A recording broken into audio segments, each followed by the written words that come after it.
Morning YouTube. Thought I'd do a video this morning on the progress I've been doing on the 1982 IT 250. Very much enjoying doing this bike. It's come a long way since I got the bike about 3 years ago. A friend of mine gave me the bike with the intent that I was going to restore it. He had it on a property and he was using it just for his round up his cattle and his few bike rides he used to do, and he was the second owner, and so the other fellow who owned it, which I know as well, bought it new, and then he had it for 6 months or something, I believe, and then the fella, he's had this bike ever since, so it was still from the 82. And yeah, so he gave it to me and I've just been absolutely loving doing it up. It's about 3 years chasing parts and restoring the parts. I've had to go at restoring a few bikes in previous times and never finished them because someone's wanted to buy it or whatever, and we're just running out of time and just changed my mind. But now I'm into restoring. I've got these other bikes I'm going to restore as well, which you probably would have seen on another video I said I was going to do. I just wanted to go through today about the things, how I've restored them. I'm not saying I'm any bloody pro at this or anything. It's just how I've done it. I've watched a lot of videos, Restoration X Cycle. He's inspired you with how he does great work. There's a fair few other videos. MX Revival, he does a lot of good stuff on videos, and there's a few other people. There's a lot of other people out there doing it. You get good ideas off all those people, showing you in-depth videos of the specific parts. But I just wanted to say, choose this video on just the way, the colours I went and how I went, trying to get as original as I can. I can't get one of these. I haven't found one of these really in good condition silencer, and so I just gone with the DEP one. The rest is I've tried to make as original parts as I could from just chasing them off the internet all around the world and locally and stuff here in Australia. So this bike was currently registered when it was new, which means in Australia it never came out with this tail light. It actually had quite a big rubber tail light to meet ADR compliance. But this bike, it's not really going to be a rider. It's going to be a registered. I want it as a show bike, you more or less say. So I've gone with found this off internet. It's actually a genuine Yamaha product. Got it off a fellow in Australia called Maxwell Motorsports. They're probably for sale everywhere. This comes just out of China off eBay, which is very close to Replica. I've got the original one, which is in not too bad a shape, but it's not good enough for the job. This one's very close when you compare it. The seat just come off eBay out of China. This quality of this build of the seat is so, because they actually had the other seat on it. It's so close. The stitching's just right on point. Stitching's right down here on point. It's just the quality of this seat cover for a replica seat cover is absolutely excellent from out of China. They've done really well. The stitching, it's perfectly fitted there. You don't have to cut nothing. It's just off eBay. Yeah, what a nice job. The plastics of the tank, I've restored this tank. It's got a few marks in it, which I could probably really get out if I really get into it. I had two tanks. I actually got this one from the USA. It was quite badly faded on one side, and I just restored it and polished it up. And it had a few of these crazy cracking in it, like all over it. So I'm assuming, if you really can just see this right in there, if it's foam, pick it up. But the whole tank was like that, but it restored pretty good. And it's actually nice for a show tank. So I'm not gonna put fuel in this one. I have got another one there, over there, which I've got a cover on, which I'll show you. I bought the tank. I haven't restored it. It's just around the back, but the tank's actually quite good. It's in good nick. I just put one of these covers on it if I had planned on starting it, riding it, just so it protects it as well. It looks pretty good. Just got them out from Moto Duro in the UK. Very well fit it is for if you're going to make it a rider. So I chose to use a paint for the frame because so for the frame I wanted it's a high gloss black, which they actually see it's sort of a high gloss color. Can't really see it down there, I suppose. And that's what everyone said they used, Yamaha used. So I just bought this high gloss Caterpillar paint. At work I drive machinery and this shit just cops a beating. So it lasts and doesn't fade. It's quite a very quality paint, it's not cheap. And so yeah, I just bought that because I just thought it was quite a really good, and it paints on very, very nice. And then for the other parts, like for the engine, I did a Caterpillar low gloss paint. And I also used, no, I did paint it low gloss, and then I didn't like it, that's right. This is low gloss paint, that's low gloss Caterpillar paint. And for the engine, I used, this is with all the chemicals that I use, paints and whatnot. See if I can find it here. It is, where is it? It's called a satin. Anyway, no, probably used it up. It'll be there somewhere. It's a satin paint anyway. It's called a Septone satin. So I painted that with the satin, the engine cases, and I also painted the triple clamps in the same satin. It's just a Septone. It's from our local like auto store. Just a satin auto paint. Paint's really nice. And then so that was what I used for the engine to match the clamps. That's the low. That's the low, because the pipes usually always are low. That was the low gloss. That also was the satin and the satin there as well. And then the swing arm, I had a few goes at painting these. I sandblasted and painted it. I sort of can't remember what I had it on, but I had another piece that was a piece of something that was actually matched very close to the colour. And I tried Honda paint, I tried all this other paint, and I found that this stuff here, it's just from a local hardware as well. It's called aluminium. And I tried this aluminium, which was a made up one from a paint shop. It didn't come out real nice at all. It came out a more of a duller sort of colour. So when I painted with that, so then I used Honda paint, that aluminium paint, then I used the other aluminium paint, and I had, no, first I tried the section on this other half tin I had, didn't work. And then when I finished it, I used, this is the same automotive paint like I told you that was in the satin, Septone it's called, this acrylic clear over it, which really gives it that really nice, same as the factory silver look was. Now a lot of people can, they sort of can vapor blast them back, but I wanted, Yamaha had theirs like a powder coated painted with a clear over it as well, once you actually looked into the layers, and I want to replicate that exact same thing. And, oh, this is the other thing I'll show you. This is the rest of the bikes I'm gonna do up. Doing a bit of other shit here. Had this out here last night. So this here, I put it in my glass blaster, and I've in my cabinet, and I've glass blasted this back to aluminium. It's not vapor blast, it was just a dry glass blast. Now that there is raw aluminium with a clear over it. That's raw aluminium with the clear over it, because I wanted to see what I wanted to do, because this is another set of forks I had. Now this here is that aluminium paint that I used on the rear swing arm, painted and cleared. So that's painted and cleared, and that's raw aluminium and cleared. If you can see that, the color is near identical.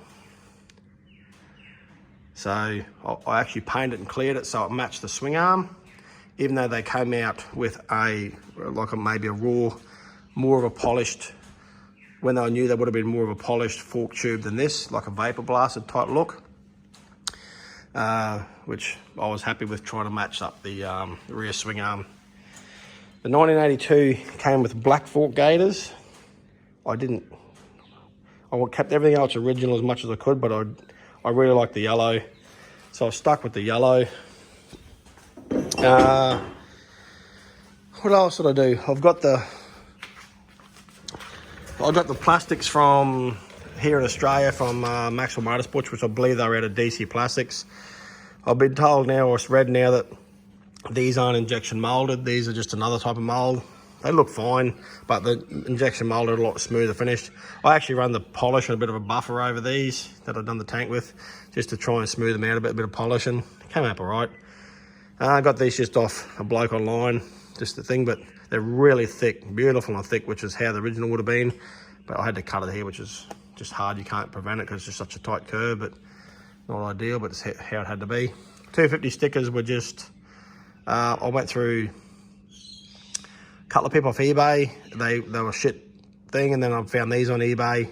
Not sure where they came from, couldn't tell you. Maybe from America or somewhere, or England. And they're no, heaps of people do them, so you just have to shop around for yourself. But these ones are quite a thick cut as well, and they got the blue background on them like that, which is what I wanted, not just a 250 sticker. Yeah, I'm really happy with those. Got these off eBay as well, and they're actually a quite thick cut, exactly, maybe off the same seller these were. Very thick cut, very, very thick. I didn't want the perforated holes because they don't come out with those. And they look really nice. And I had the original stickers on the tank, and I matched them up. These are a little different. They weren't like a scan sticker. The other stickers, I believe, were a little bit longer here and a little bit narrower if you compared them, and this was a little bit different, but it's so close you wouldn't know. You wouldn't know at all if you didn't have it side by side. So the pipe's a genuine IT pipe from 1982. Is there 1982? It had a bit of pitting on it, so I sanded it as much as I could. I just emery tape. I blasted it with my blaster, and then sanded it, trying to get the marks out just with emery tape and that. And then all these welds were just where because this has been a new bottom section they welded on here in the past because it would have been rusted out. Well, I think they might have just re-welded it, and that's the new bottom section there you see welded on, which looks very close to the original. And I just filed all these flappy discs, all these back so the welds were more presentable, and just knocked the edges off these things, just made them a bit smoother. Same as here, and just knocked them off just to make it, they were quite rough welds back in the day. So I just tried to make that, and I blew the dents out with a thing you bought off eBay where it plugs the end and it plugs the back. And some people, you watch YouTube, some people put 100 PSI on it, some people put 30 PSI on it. I didn't trust this pipe. It would be quite thin, could be rusted inside, could be worn out. I only went to 30 PSI. I wore plenty of protective gear in case you pop hot air coming out of it, as you'd imagine. And yeah, so I tried to avoid it in case it went bang, but put it at 30 and I just crept it up to 40. Once you start heating, it goes up to 40 because the temperature goes up, the pressure goes up. And I just kept working the dents out here. I got them pretty happy with that. It's not perfect, but a lot better than they were. What else did I do? Just painted all these in the gloss black, the same as the frame. I'm not sure, they probably were a dull black. They probably were a bit more of a matte black when they came out. But it was just, wasn't really completely bothered with that, getting perfected there. Just painted these with that same aluminium paint thing. I blasted them back to aluminium, and they looked quite fine, but they just didn't, the color just wasn't quite shiny enough, I thought. Original rims, I tried to keep them. I mean, through a restoration, I could probably polish them up a bit better, but I blasted them, and then I steel walled them as good as I could. And I could probably spend more time on them, I guess, to make them a bit nicer, but I really wanted to use the original rims. And I mean, it's a 40-odd-year-old bike, and yeah, no, I really wanted to use those original rims with the DID stamps in them. I probably could send away. Where I live, there's no access to the vapor blasting, and I have to send them 1,000 k's away, so, or something like that. So in the mail, which is not too big a job, but I wanted to try and do everything myself as much as I could without sending anything away. I wanted to do the whole process myself because I just enjoyed it. These forks are off a IT 465, not the which was still a J model, but the 250 has a double clamp here. which is the one I just, no, it's not on that leg, it's on the other leg. So they got a double clamp, the 250, and the 465 has a single clamp. So just something I found out when I bought the spare set of forks. The 250 forks were trash, they were all badly corroded up here. The chrome was completely stuffed, couldn't use them. It was going to cost $500 in Australia to get those forks relathed and re-chromed. And $500 is like a lot of money when I bought these set of forks for 200 bucks. And it's the same fork. So I just used, I just stripped the both forks down and then built all the better parts out of them.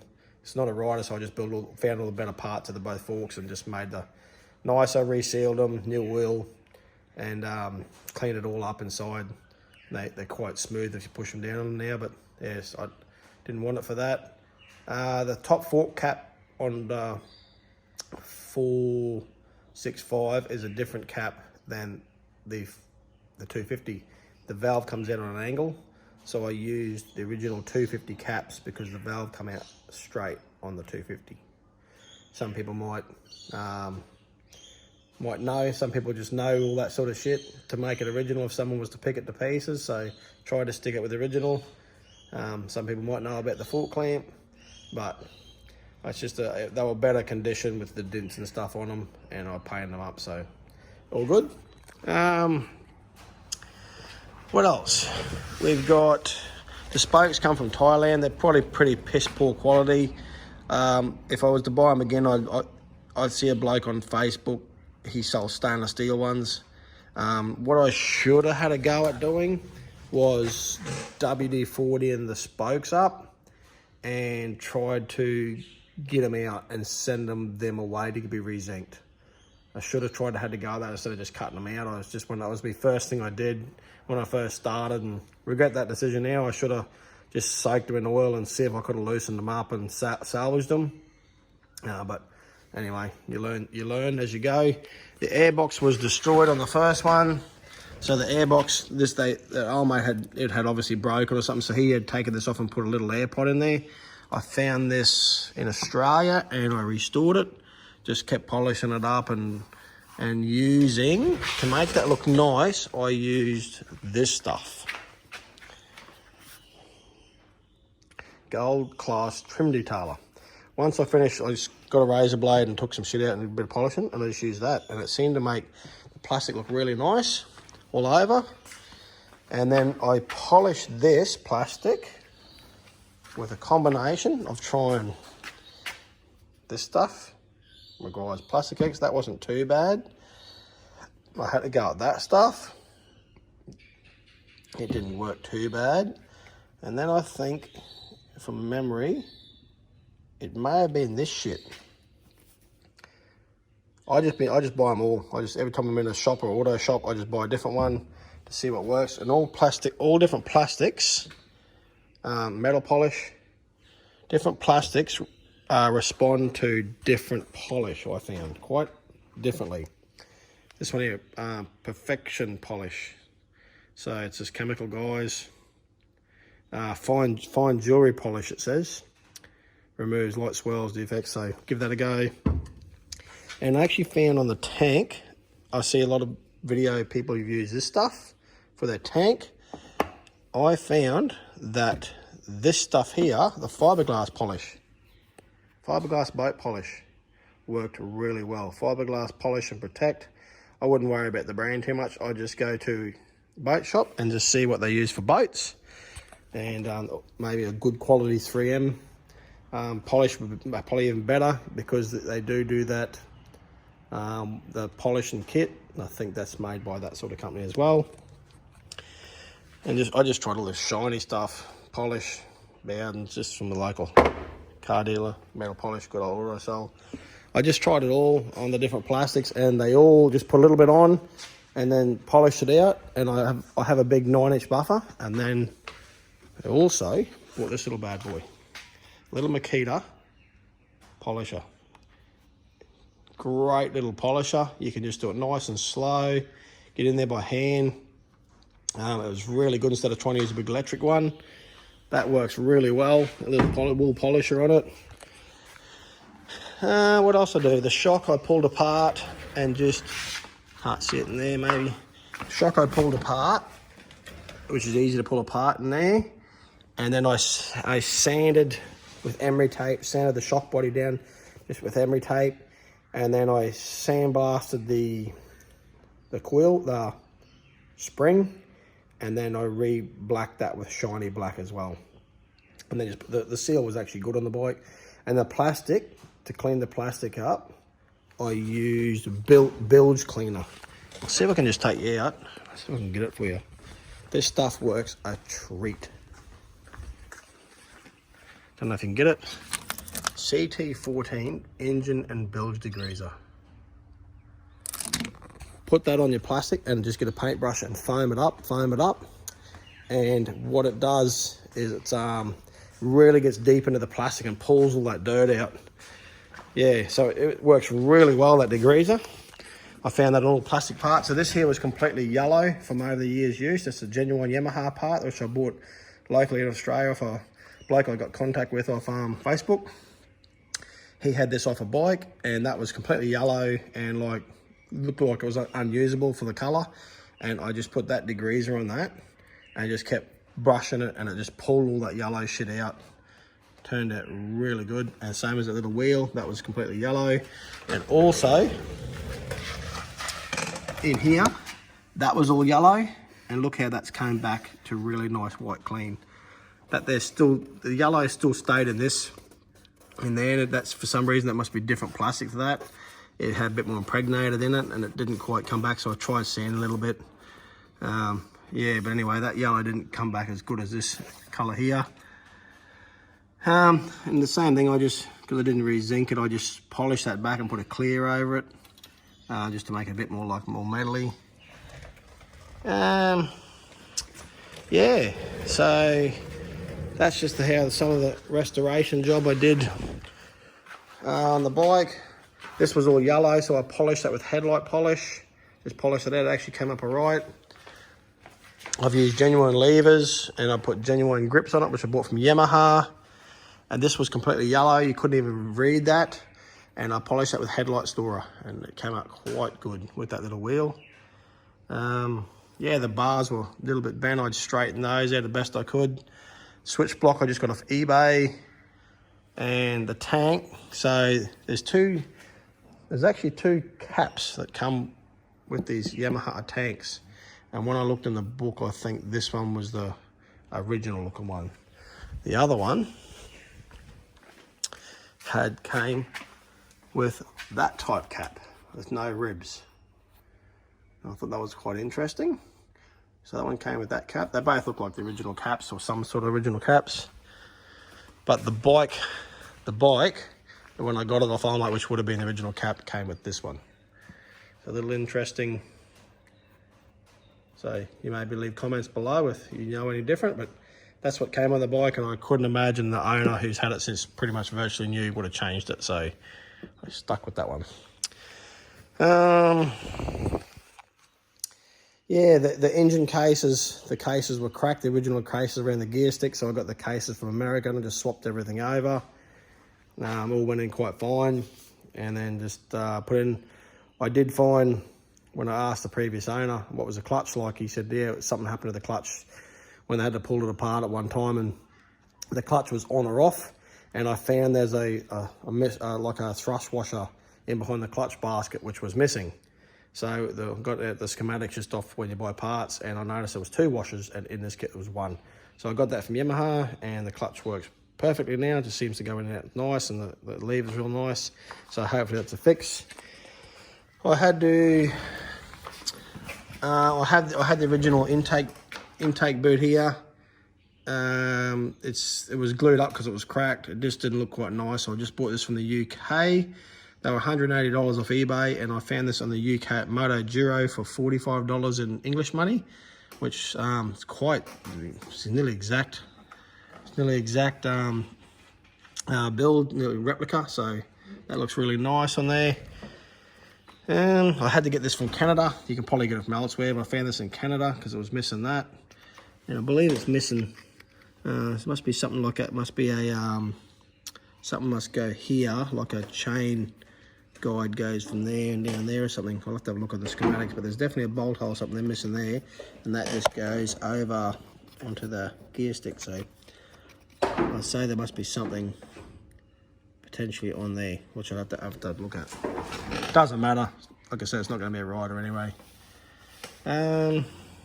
This all cleaned up, just using that same poly, that same shit, just put on there, and all that dull. It looks like a composite, like a fiberglassy type composite. That was cleaned up. I rubbed a rag on it, which made a bit of yellow shit on it, but because yeah, that went bad, but it all comes off. I had the original rubbers. I looked on a brochure, and that's where they look like they were from factory. Yeah, so I thought I'd just take you through. A lot of people just, when they do these restoration builds, they just show you the end product and pretty much just talk you through a few things, but I wanted to say how I did it and what I used to do it. Sandblasted nearly all the bolts, and I just seen on a YouTube channel a couple of days ago a fella, not sure what his name was, and which was a great idea, the black bolts, which I didn't replace them because I still wanted them black, and when you paint them they don't come up as nice. He heats them up and then quenches them in oil, which I've done it to these and they look quite good.